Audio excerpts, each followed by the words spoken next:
So we're back, and Ted's sitting in front of you again here before the sun starts to blind his eyes out.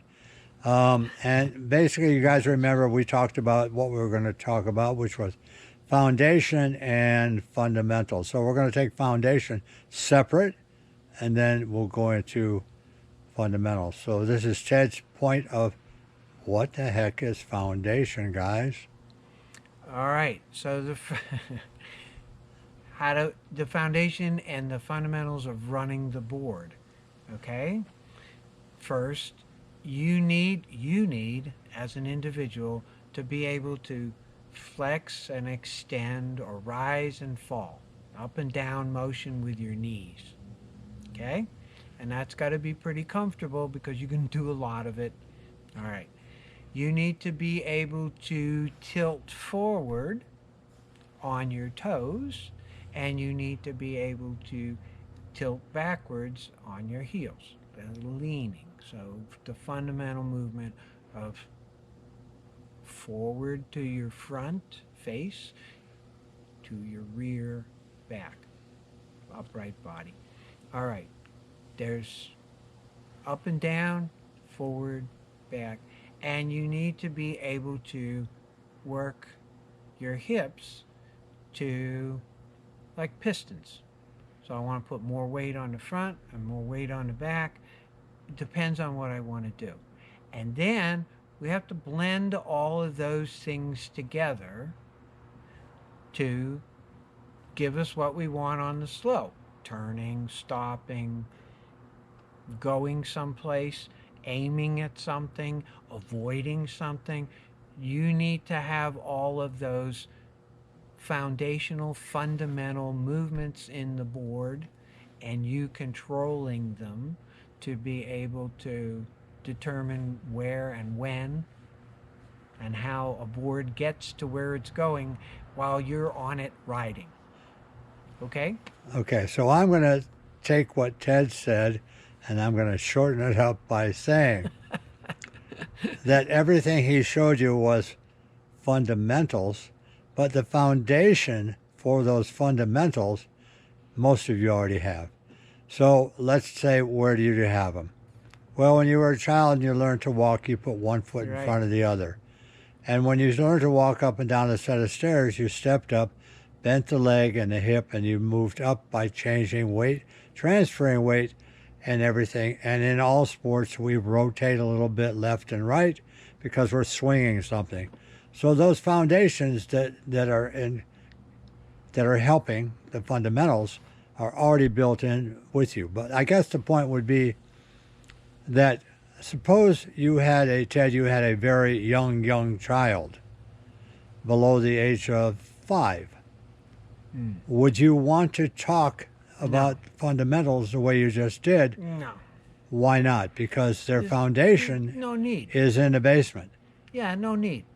And they'll do things and they may not be the kind of kid, and most kids aren't, that you explain something and now they can Okay, relate to so it that's and good. do So it. for parents with the little That ones, doesn't happen. should you be talking to them the way we're talking to you now? Not really. The answer is no. No. You should not. You might want to fill the air with noise, but you basically want to pull them around. So what kind of and watch 'em learners? doing What it. kind of learners would you say those young children are? Audio, Kinesthetic. visual. Kinesthetic. Kids are imitators. Yes. They see what they see. You don't need to bother telling me, and let me try it because that's how I learn. And your explanation at some point to a child is just noise, It's just noise. and it's just So what would be more important to explain to a child is that they're not alone on the hill. Ah, that was one of my fundamentals. Okay. And this is because I was thinking of it in different terms.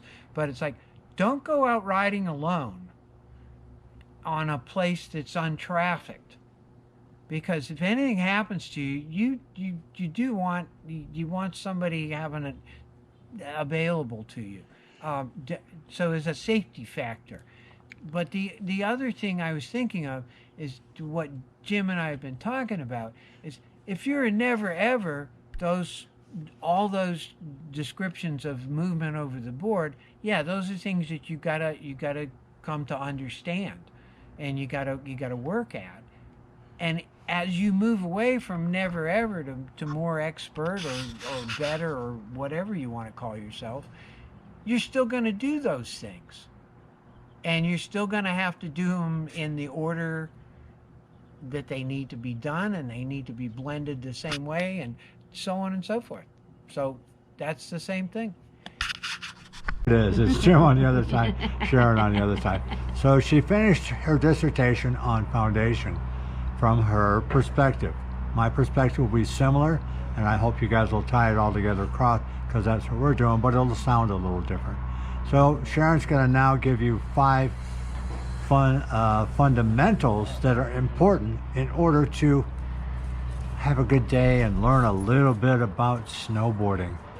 So these are fundamentals, and wherever she comes from on it, it comes from her prior experience of dealing with so many of you and trying to help you find the fundamentals. So, you got it.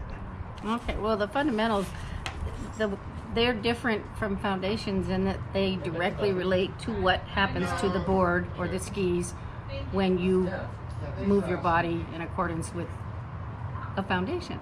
You know, the balance and the pressure on the edges, whether it's the length of the board, the width of the board, and your rotation and your flexing, those are all foundations. And those are the things that we want to instill in a student that in that first lesson to try and help them understand what's happening down at their feet. Okay, so can I ask a question? Yes. Since you didn't actually say foundation 1, 2, 3, 4, No, 5. I didn't. It's That's their- okay. That's okay. Their It's edge, okay. pressure, flex. Yep, you did say the thing. So, can I ask the question of, in the area of moving up and down, what you said, flex and extension, what will be the average range that you find students will use in that movement pattern? On their first, second day, or even they've been moving. They might have snowboarded 4 times before. What do you feel? As far as flexing, not a lot. Sometimes they'll sit, which is not the same as flexing. You know, they'll sit back, but the actual flexing, not a whole lot. They tend to be fairly straight-legged in the beginning. So you would say fairly upright. Yeah, fairly upright, not a lot of flex. So now we're moving up and down, but it's not a lot because we haven't really experienced that, or have we? So if I say to you, you play basketball, and they go, yeah, and I say, and you dribble the ball, what are you doing while you're dribbling the ball? And flexing and extending. You're bouncing it, and your ankles, and you're going up and down, right? Okay. So you guys on the other side just heard me bring out the term without being technical by talking about basketball. So in the range of their up and down, which is the motion that goes this way, how about the motion that goes this way, the body? Tilting. Which would be tilting or leaning. What do you see much? We see more people tending to tilt back. I think it's a kind of a natural gut reaction to tilt your body toward the hill, uphill.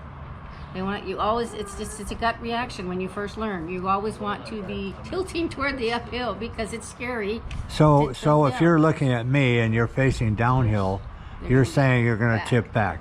So let me help with that one for a minute. It's a everyday movement that people make that they brought that often you guys on the other side teaching don't think about. Whenever we go to sit down, we push our hips and our back towards our heels. So there, think about that for a minute, because what word causes the most trouble when teaching friends to use fundamentals that I find is the word move back. Yeah, that makes how.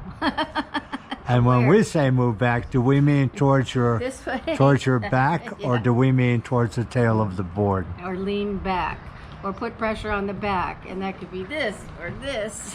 But we generally mean from tip to tail. Yes. Okay, so It's more of a tilt. So now that we've added that, by having rotation or turning the body, which was another fundamental of riding, we have to do how much turning do they do or not? Very little in the beginning. Very little. Or a whole lot. Well, kind of one or the other. Either they're whipping themselves around. Right, okay, so that's upper body. Yeah, they're trying to rip and turn like this, or it's better to actually have them do a little in the beginning so they can start working with the feet. Right. And because we want stuff to happen below your waist, not a lot of uphill upper body stuff. Okay, so you pretty much covered the fundamentals. There are more fundamentals in there, but it's enough for what we're doing. So I hope everybody liked that, and you will see that when Ted comes on and does it, he'll talk similar maybe, but it might sound different. I'm definitely going to sound different, but we're all going to be similar. And it's all for you guys on the other side of the camera. So stay with us, right ahead.